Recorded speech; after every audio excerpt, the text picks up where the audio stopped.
Hello, my name's Colette. Today I'm going to attempt to do a how-to video.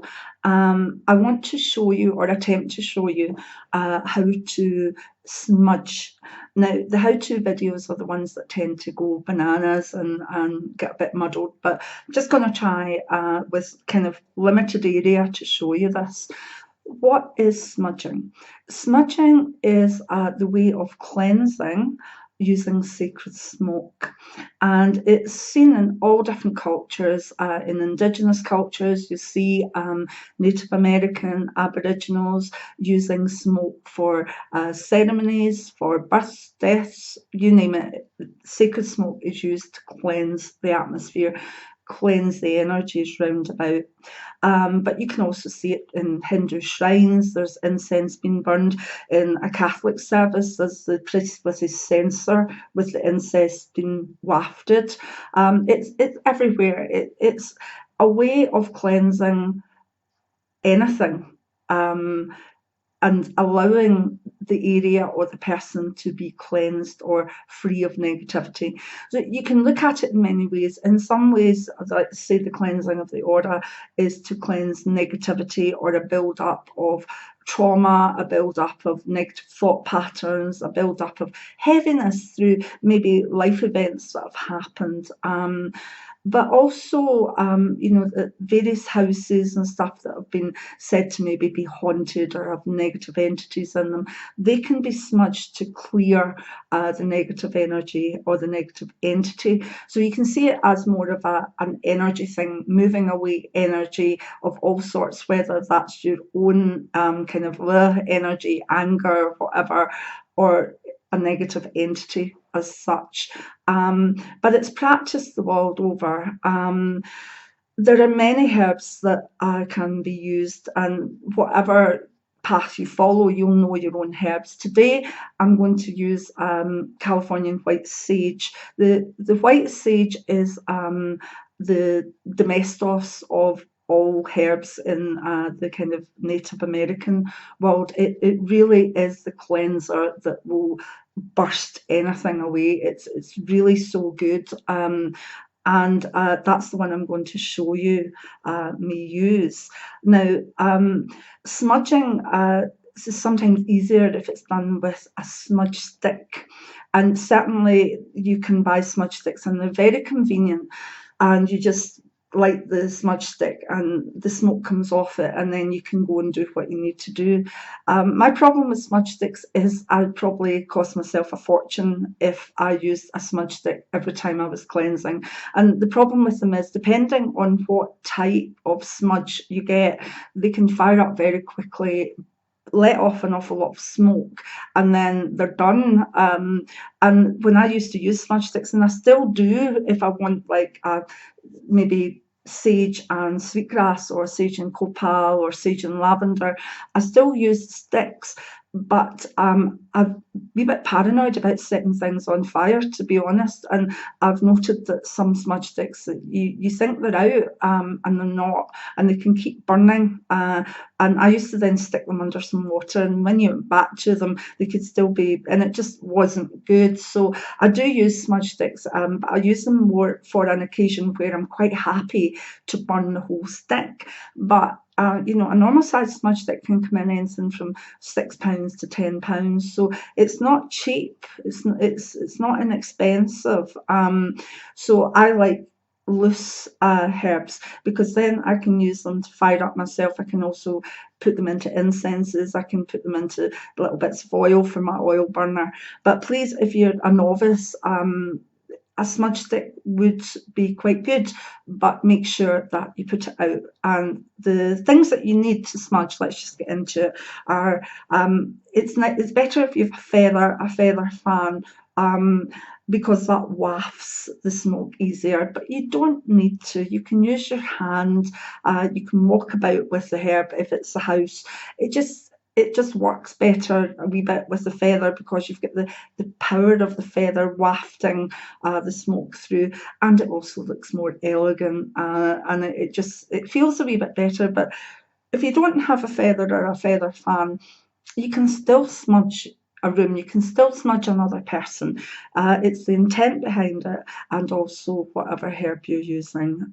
Today, Californian white sage, as I say, I buy my sage loose and just put it in an old candle container, reuse everything I do. I also need a lighter, and sometimes if there's a person I'm going to smudge, I'll light a wee candle so that I'm not continually clicking the lighter, because in using the sage, I'll just put that there and try not to burn myself. In using loose sage, it can go out quicker than you want it to. Now, the other thing is you need a heat-proof container.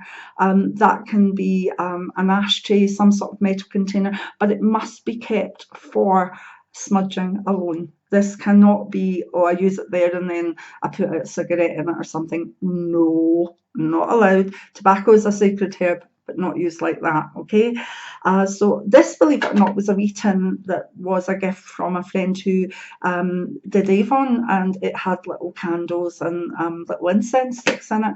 And I find it's great because if I'm going somewhere and I want to smudge the place, I can sit my lighter in and that, and I'm mobile basically with that. So candles easy.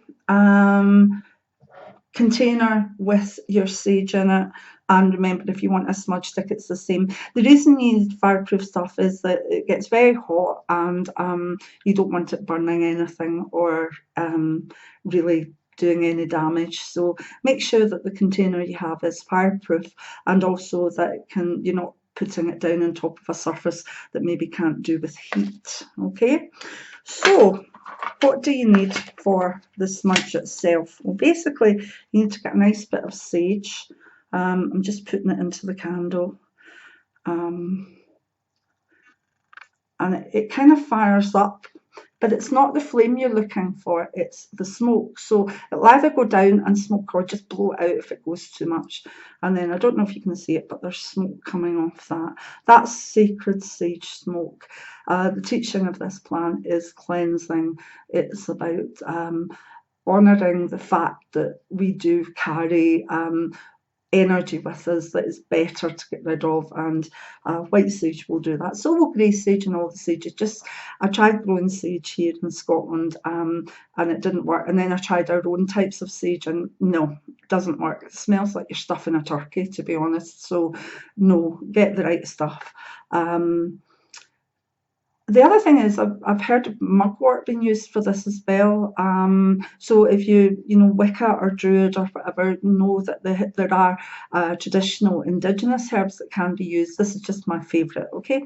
So what do you do with this? While the smoke's there, let's say you were cleansing a house or a room, let's say a room, right?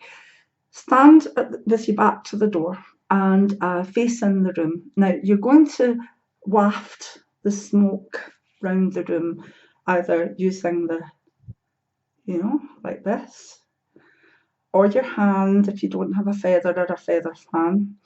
And you're going to walk clockwise round the room, all the way around, back to the door, face the door, and then turn to complete the circle.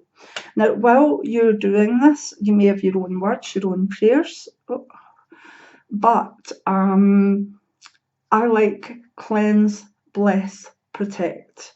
Cleanse, bless, protect. But you may want to call on your angels, your guides, the four directions. You may want to say your own prayers. There are certainly I mimic the medicine wheel when I do this with my own words and my own prayers. But cleanse, bless, protect is in there all the time. And if you're doing a whole house, then once the room's done, close the door and work your way around the house as clockwise as you can. Always thinking of sealing every energy. And I also like to be, you know, if there's a sense of protecting the house from negativity outside, maybe from bad neighbours or maybe from a lot of energy, say you're on a main road or whatever, and there's a lot of kind of traffic energy and whatever, I tend to like to go down the windows as well and kind of seal them. And really, as long as you do all the places you need to do, and seal the doors, seal the windows. That's you. Cleanse the house. Cleanse, bless, protect. Okay. So you'll see that that's smoking still quite nicely, and some of these, you get like bits that would go on for quite a while. So this is only half of one used so far, and that's why, because I use this before readings, after clients, in between difficult clients, or clients, not difficult clients, but clients that maybe been very upset or have had things that they needed to discuss, things that I don't necessarily want in the room for the next person, or for the next reading I'm doing online or on Skype. I smudge between readings, so that's quite good for me, because I would use like maybe one of these a day, rather than half a smudge stick. Okay, so how do you cleanse another person?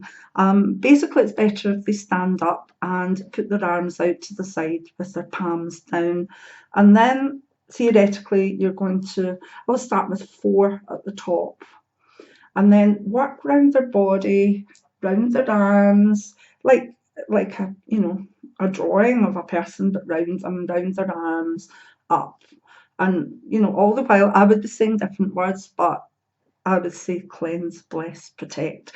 Now, once you've done one side, tap them on the shoulder and ask them to turn clockwise so that they're facing away from you. And then you do the same again, which is wafting it through their aura. If you might not be able to see auras, I can see auras, so I can see where a person maybe has accumulated a lot of energy that needs moved. So instead of just wafting, I would literally be like get out. But that's different because I can see auras. But for yourself, just follow the same thing round the kind of silhouette of the body, and then at the top, and then cleanse, bless, protect, finishing off with 4 and a thank you. You can then ask the person to sit down, and if you want to, you can focus more around their head area if they're quite anxious, or they're kind of and that's the professional way. But if you just feel that you want to cleanse someone with sacred smoke, then that's the way you do it. I'm going to pop that down. And the house is easy. So let's fire another wee bit of this up. How do you cleanse yourself? Light it up, have the smoke, put it in front of you. Now I tend to waft over my head with 4, then over my shoulder with 4, over my shoulder with 4, and then over and down, over and down, over and down, over and down. And then I gently kind of sniff, don't inhale, but just sniff, and pull it towards my mouth as well. That's the essence of cleansing your voice and cleansing what you would say. It's like probably the equivalent of your mum saying she would wash your mouth out with a bar of soap, but basically this is the sense of cleansing. If you're asthmatic or you don't deal well with smoke, possibly not a thing for you, although I'm asthmatic and this doesn't affect me at all. But I would say if you're asthmatic, just be very careful. I wouldn't necessarily advise it. Also, smudging can be done. And people, I tend not to smudge pregnant women. Now, there's a reason for that. This white sage is not toxic. In fact, it's actually the room's normally full of it at a traditional birth, and it's very cleansing. But because pregnant women can be very, very anxious, they maybe read that clary sage, the oil, is bad when you're pregnant, and so are a lot of other aromatherapy oils. So they see that one sage is bad, and then if I would imagine, I mean, I've not done it, it's just my own private personal thing I do this. I would imagine then if you read something about that and then you thought, oh, I've had sage, oh my goodness, what about my baby? And it can make you paranoid. So up to a point when you're pregnant, you have to do the right thing. So I personally don't smudge pregnant women, and it's more for their peace of mind. But I have seen this used around pregnant women, have seen it used in births, etc. It doesn't seem to be an issue, but the scientist in me also is saying for total safety, wait till you're not carrying a baby as such. So that's the thing I would want to say like that. So you can cleanse yourself by just, again, pulling through. I like to sit and feel almost the smoke cleansing my thoughts all down my head, and it's such a wonderful feeling, and I really do enjoy it. So if you're smudging an object, say tarot deck, it's the same thing. I tend to go around it clockwise by 4, and then I turn it up, and the same again. And then I just light the sage underneath, waft it about with some prayers. Again, cleanse, bless, protect. And it's up to you. I tend to do my crystals, cleanse my crystals more with moonlight. But if I feel there's one that's stubborn, that it's maintaining energies that maybe need a wee bit more, then I'll certainly really run it under a lot of cold water, and then I'll smudge it. I don't tend to smudge my tarot decks that I work with, because I like the energy building up in them. I like to be able to feel the energy of each card. Interesting fact, because this is a kind of indigenous thing, particularly with the sacred sage, it's always nice to see things back it up a bit. But theoretically, I've been given sage when I've been in a sweat lodge to chew, to stop my throat burning and maybe to stop me coughing. And if I've had a sore throat, I'll infuse some sage and make it into a drink for my throat. Sage has antiseptic qualities. I read a report a couple of weeks ago, I think it was from a university in Sweden, that took a room kind of this size that I'm in and burned sage for an hour. Quite a lot of smoke. And what they found was the area, obviously they tested the air before they smudged or used the herb, and after. And they found that afterwards, 95% of airborne bacterium, the type that caused coughs and colds and all sorts of things, actually were dead. And that's science then backing up the more physical aspect that sage is antiseptic, antibacterial. Now, I wouldn't necessarily recommend burning a load of this in one room to cleanse it. But again, it's interesting that this would tend to be burnt if someone wasn't very well, and maybe to cleanse the air round about them. So it's one of those areas where the sort of ancient teachings plus science are starting to come together, which I have a science background, and I also follow my shaman path, so it's nice for me personally to see them kind of meet. So that's it. When should you smudge? As I say, because I'm maybe doing readings or seeing people, I smudge quite regularly, probably in the days I work, probably about 3-4 times a day, but that's different. When my girls were at home and they were in their teens, I used to let them go out to school after a weekend and I'd go and smudge their rooms, because teenage girls' energies can be quite and they'd maybe have a wee fight with one another, and the energies in the house would be bouncing off the walls. So I used it a lot to banish teenage angst and the energy that comes just from teenagers being teenagers. And people used to come into my house and say, "Oh, you've got such a calm house. This feels amazing." And my little trick was that whenever the energies from teenage years built up, I was away smudging. So you can use it for that as well. Certainly anybody that feels they've got maybe spirits around that aren't their own, that have maybe been associated with a place, you can burn this and it certainly will discourage them.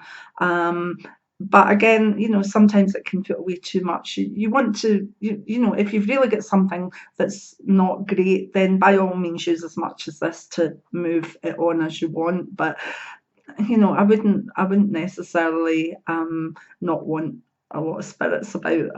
That's part of living as far as I'm concerned. But so for anything negative, it will push it away.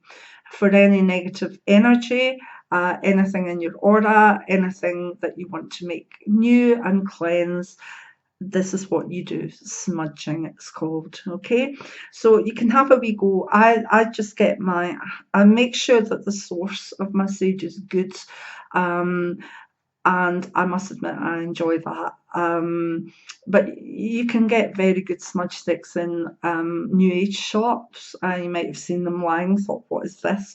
um and you can get them on eBay as well, as long as you watch your source, and watch out. Sometimes there's little ones that say they're like maybe 4 inches, but when you get them out, about an inch of that is stock, and you've just got a tiny little bit. And you know, I could use that in a day, and they're charging maybe about £4. So it's great. But if smudging is something you're going to do regularly, I suggest you get